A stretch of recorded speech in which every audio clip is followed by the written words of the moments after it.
Hello everyone and welcome to EnglishLogica.com. In this video, we'll look at the phrasal verb step up and show you a number of its different meanings.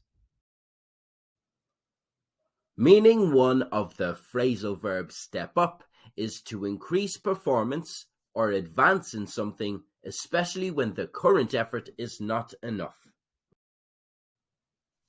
The manager divided the office into 3 teams to work towards a target. One of the teams are exceeding expectations. We've really stepped up our performance for this. We'll definitely hit our target. The country's leaders continue negotiations. We need to step up our negotiations to end the war. All our people deserve to live in peace.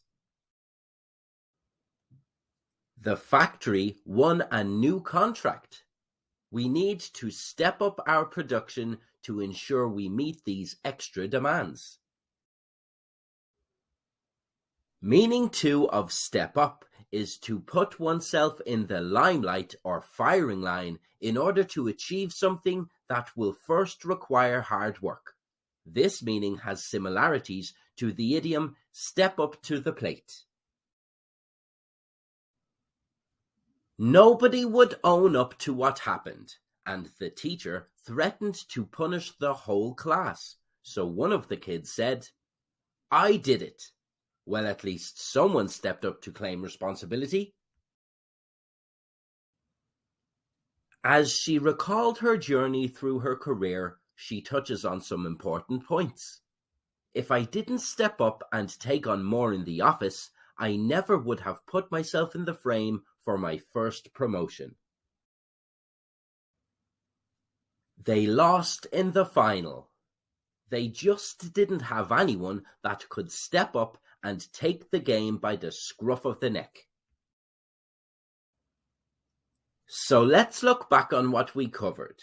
Step up can mean to increase performance or advance in something, especially when the current effort is not enough. I stepped up my training to prepare for the race. To put oneself in the limelight or firing line in order to achieve something that will first require hard work. They are the country they are because the president stepped up when he needed to. Where did you hear the phrasal verb step up? Let us know in the comments below, and don't forget to subscribe to EnglishLogica or visit EnglishLogica.com for more English phrasal verbs you can use in social situations and in the workplace.